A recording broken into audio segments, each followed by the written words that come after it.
All right, here we go. We are live. Hello, everybody, and thank you for joining us for tonight's Restore Her Summer Enlightenment Summit.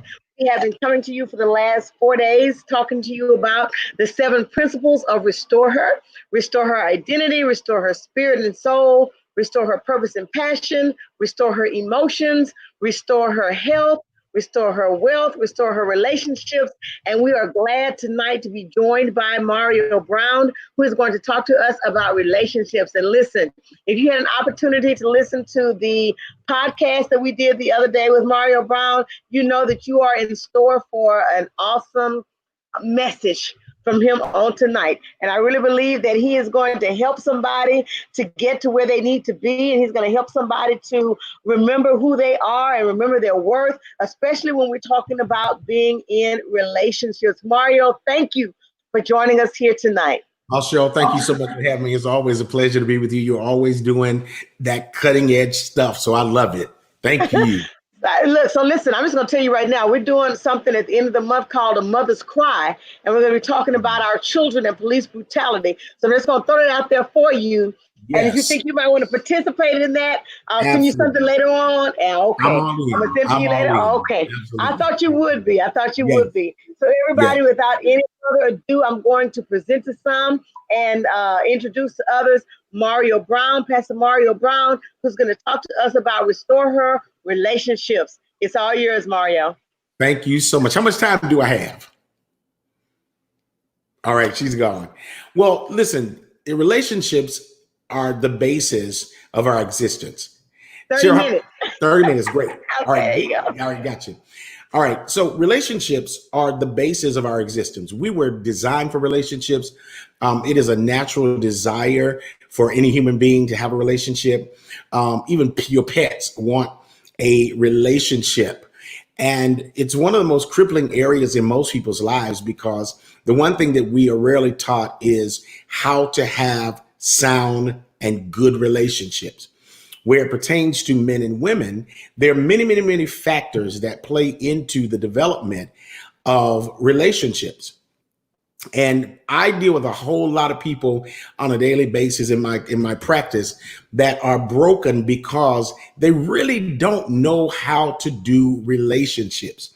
If you think about it, when we grow up, we basically see 2 dimensions of relationships, those from television and those that are under the roof in which we live.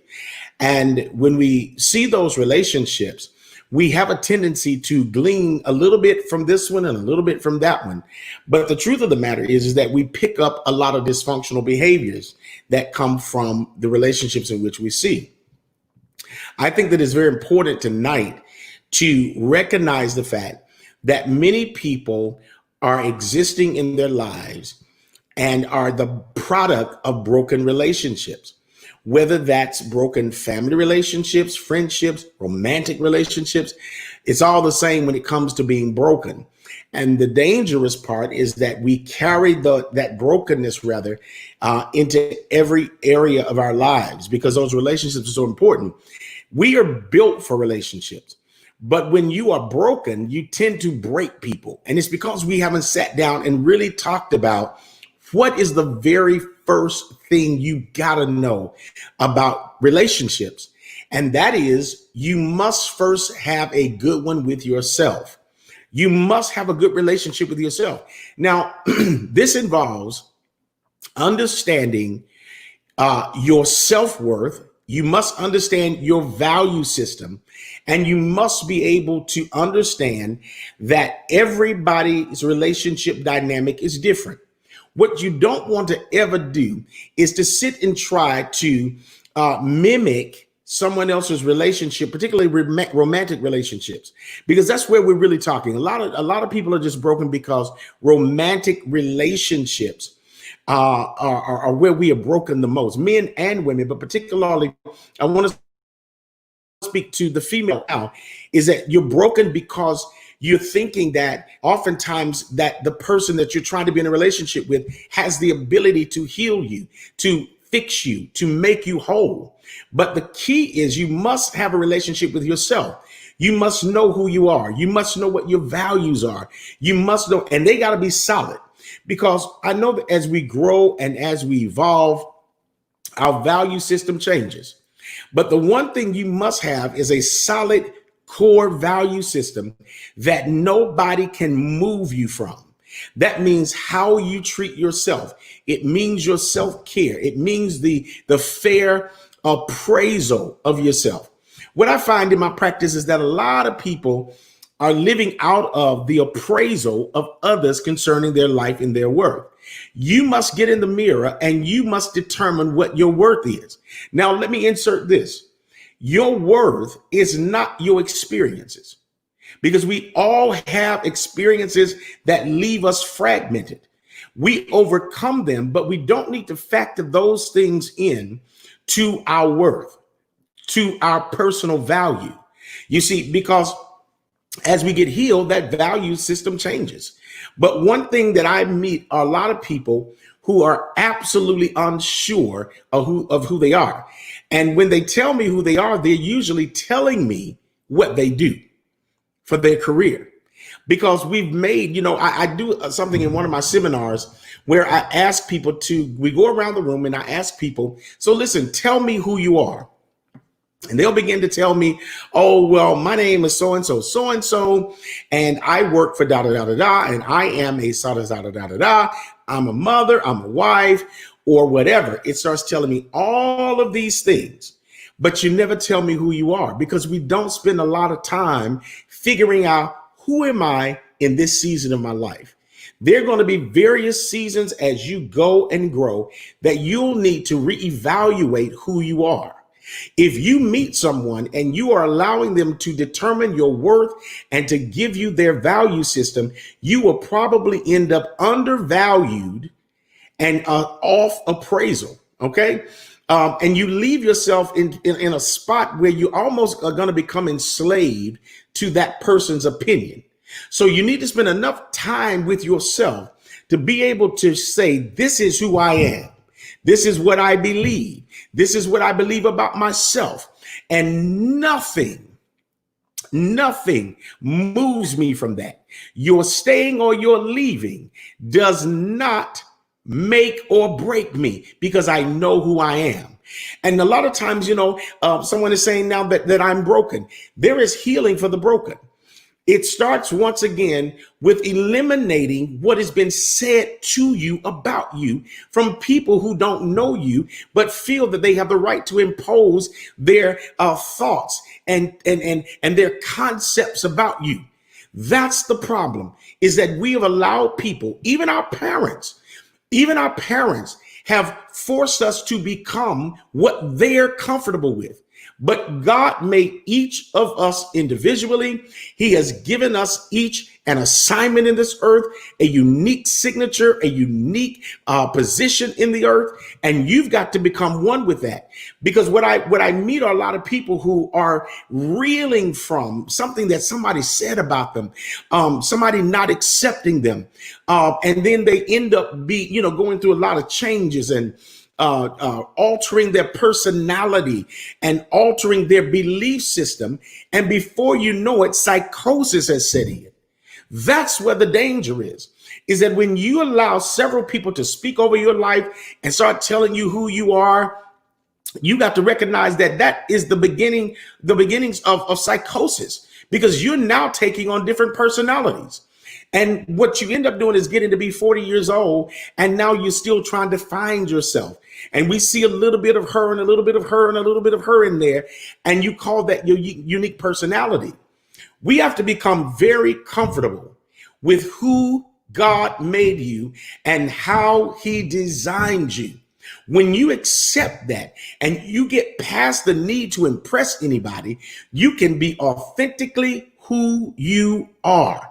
See, because what happens to us is when we sit in the company of people and allow them to alter who God made us, we begin to hear voices. We begin to hear voices. We begin to look for their approval. We begin to become subject to them. We become enslaved to that opinion. Even what we wear, how we fix our hair, what colors we put on, where we work, our next vacation spot has to be subject to them because you're now enslaved to them. And before you know it, you're in depression, you're losing sleep. You're just in a bad place. You have to have a relationship with yourself. And I don't know who I'm talking to tonight, but somebody on here tonight really needs to understand that the relationship that you're missing is the one with yourself tonight. You're missing that relationship with yourself because you're allowing the lack thereof to define you as this lonely person. Nobody wants me. Look at her. She's got somebody. Let me say this. Be careful that you're not attempting to build your life off of an edited story and a Photoshop image. Please don't do that. Because you really have no idea of what goes on behind the scenes in others' relationships. You have no idea what that relationship is about. And now you're trying to replicate and duplicate that relationship when you have a limited amount of information. You don't have a good revelation about that relationship. And you're saying because of the appearance. See, remember, people can be public successes and private failures. And you want to be sure that you live authentically. And once you become authentic with yourself, I don't care if you fat, skinny, medium, curvy, flat, whatever. You've got to be able to look in that mirror and say, I love all of that. I love all of that. Because that's the only way anybody else can love it. Because you love you. And that's what's important. That's your first relationship. To develop those things, whatever you want to work on in those areas that you need to become whole in, become whole prior to you meeting somebody and getting in that relationship. Because if you're not careful, you'll begin to depend upon that person to make you whole. See, only God can make you whole because he's the only one that really knows your intricacies. He's the only one that really knows the broken places. All right. I want to deal with this. I give this scenario. I'm a guy, but I love water for crystal, right? And one day I was getting ready to have a dinner at my house, and I had a pitcher, a water for crystal pitcher, very beautiful.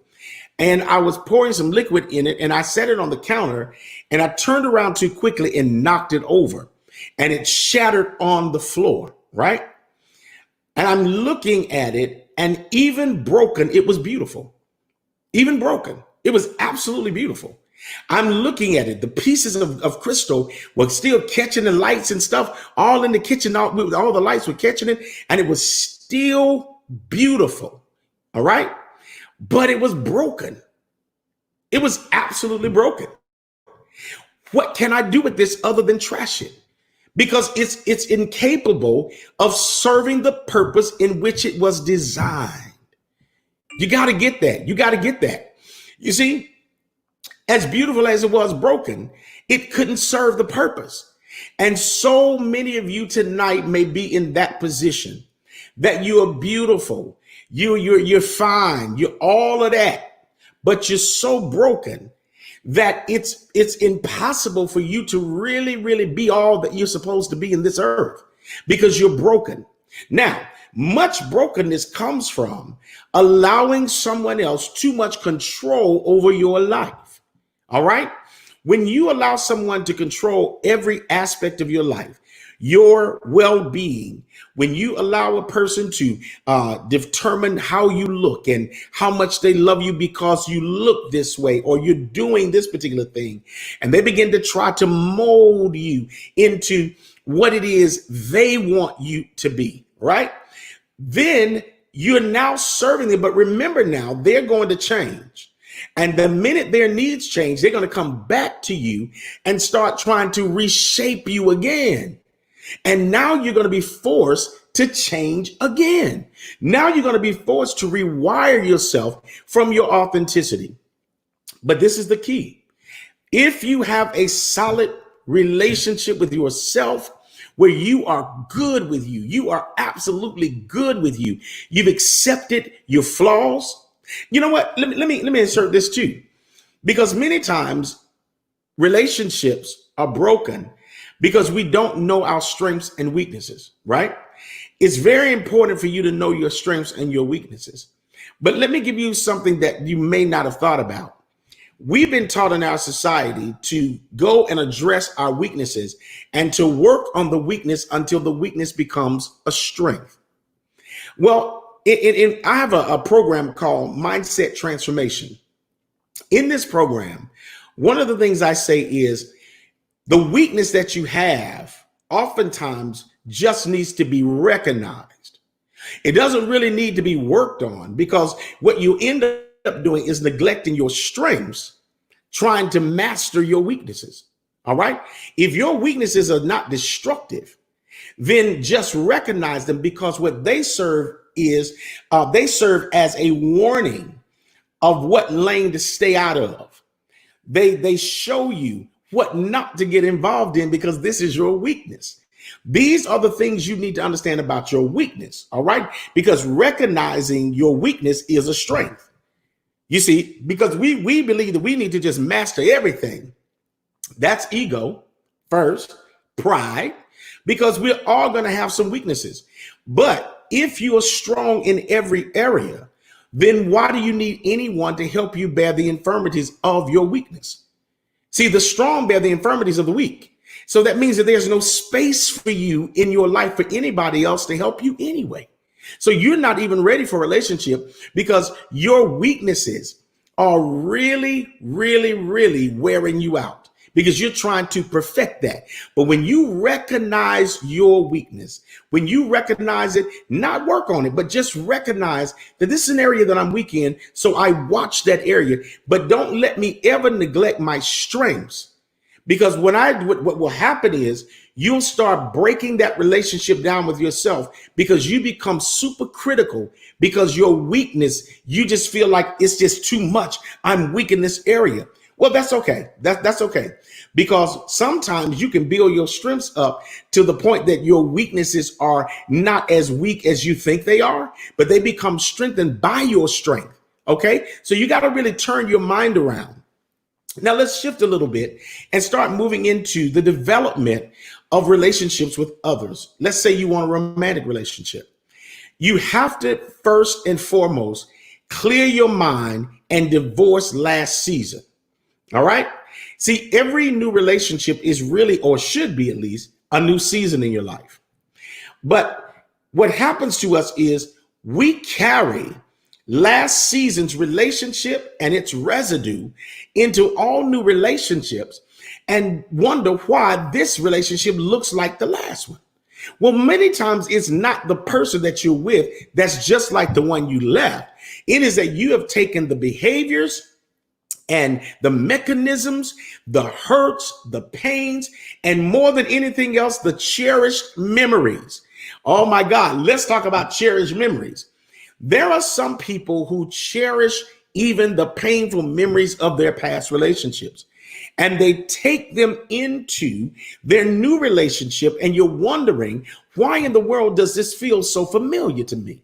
It is because you did not take enough time to divorce last season. You must. That's a question that I really want to leave with you tonight is, have you divorced last season? It's going to be very critical for you to answer that question, because that may be why you're not able to see a difference in this relationship, because you're holding the memories of last season and you're now trying to shape this person into who you just left. But you're saying, listen, what you end up doing is crying out for more, but settling for less. Okay, that is a straight up no. You cannot keep crying out for more, but settling for less. It is oftentimes a situation where people are unaware that they're taking the residue.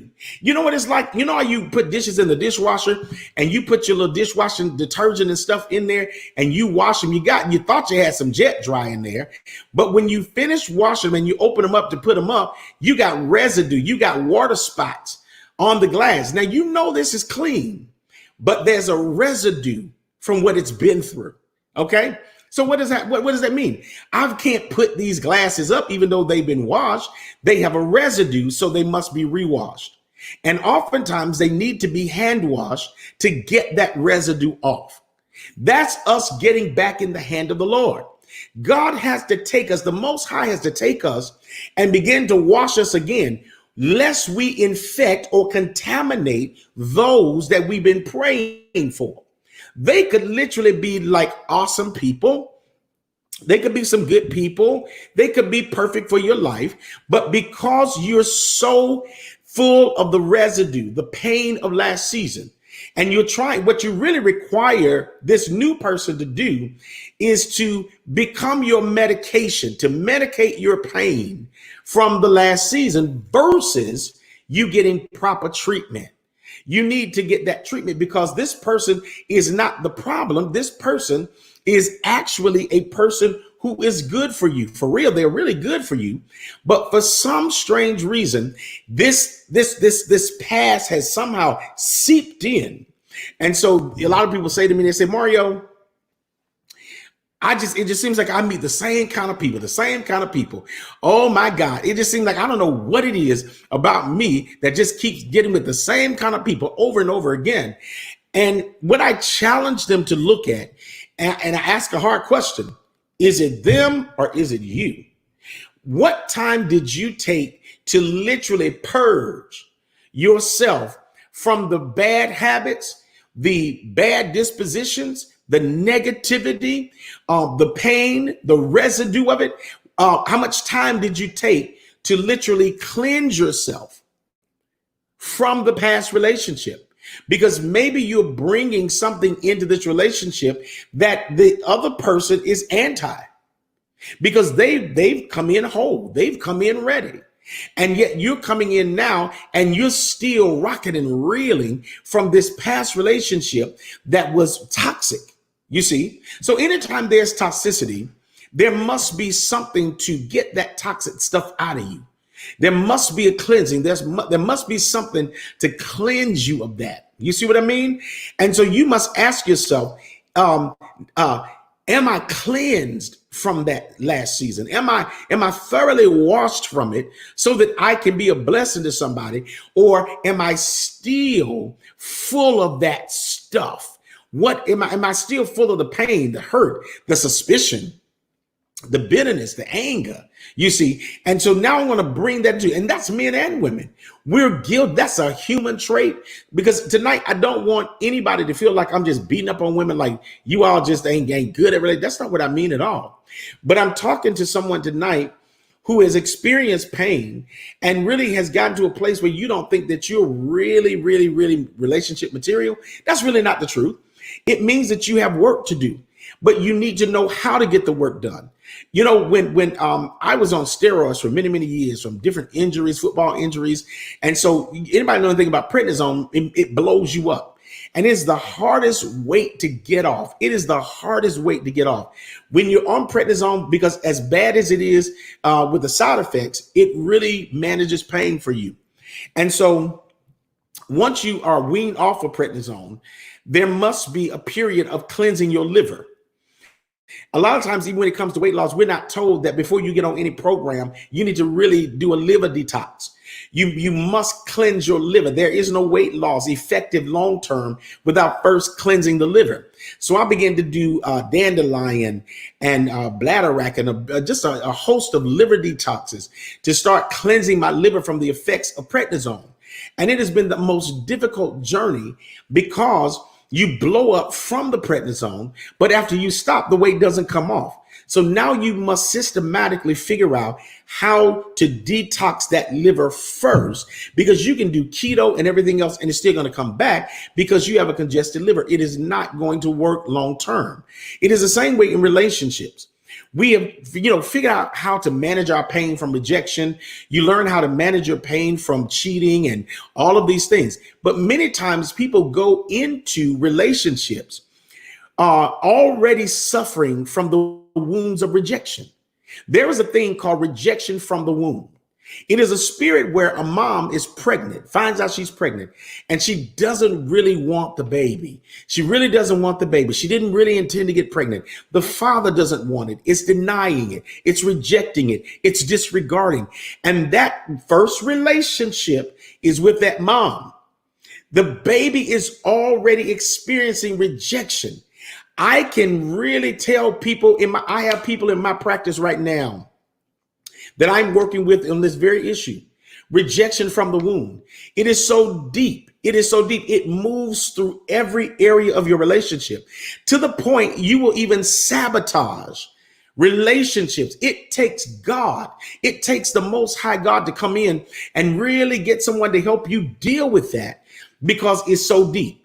And you really don't recognize how strong that spirit is, but it comes from the womb. You come out the womb rejected. You come out the womb expecting to be rejected and disregarded, and you carry it through your life. And so it means sometimes that even when someone says no to you for a legitimate reason, you automatically feel rejected. If you're not accepted by everybody, you feel rejected. You become almost unreasonable, but it's because you've been rejected. And so you take that into every relationship, even platonic relationships. You'll take that into that relationship, and you know what you end up being? A burden. You become a burden to the people, even in the group, because you are thirsty. You're desperate for acceptance. But we have to figure out, where did you first experience rejection? In the womb. And so this is why there are various layers as to why relationships don't always work. But one of the most beautiful things is when you recognize that you can be made whole, when you recognize that this is a self-work, that there's not another person in the earth that you could get into a relationship that can go to those areas that hurt the most. God himself assigns people to you that are equipped to help you search and dig into that area, deal with your points of pain so that you can just go. It is painful. It is absolutely painful. But the object is to get whole. That's the whole, because you want solid relationships, whether that is for marriage. I know a lot of people. I do a program in my practice called Before I Say I Do. And it talks so deeply about your self-perception first. Like, what do you think about you first? Like, do you see yourself as marriage material? And what is marriage material? How do you define marriage material? How do you define your worth? Do you believe that you are a wife? Do you know what that is? You see, because you have to become one with yourself, absolutely knowing who you are, whose you are. Absolutely important for you. It means staying out of unions and building relationships romantically when you have not identified your fragility. What areas are you still fragile in? And it takes an honest look. You got to be just as integral as you can be and be strong enough to say, I'm going to look at this and I'm going to get the help I need because I know I'm built for relationships. Most people start accommodating this mindset that relationship after relationship, I'm just tired, I ain't getting into one. And that's okay if you've chosen that, hey, listen, single life is for me, I love it, I'm okay. But you still need to be whole. It doesn't need to be because you're so broken that your brokenness won't allow you to even get the help you need. You see what I'm saying? So you have to get in the mirror and decide first, do I love me? And if I love me, to what degree do I love me? Do I feel see, some religious people feel that that's a problem. Like they'll be like, well, you think too highly of yourself. I don't think so. I think that you have to love yourself enough not to subject yourself to situations that are so painful that they add to pain. I think you have to love yourself enough to say, I'm going to spend time enough with me and learn what loving myself means, because that means I would never subject myself to any situation that does not line up with my core values. Ladies, hear me tonight. I'm a brother and I'm telling you now, I see where the broken areas are in females' lives. I see it every single day. And I see them looking for things to medicate. In fact, I know someone now that's $330,000 in debt because they're trying to medicate the wounds of rejection. And I see it so clearly. I recognize it. I understand it. But I understand that there is wholeness, because when you stop depending upon anyone else to make you whole, make that your sole responsibility, so that your dependency upon their opinion. Sure, we all want to be affirmed, we all want to be loved. And I got just a few seconds. Let me just say this. But never enslave yourself to someone else, because they will ultimately control you. That's my 30 minutes. Listen, I'm praying for you. You have a right to be whole. Cheryl?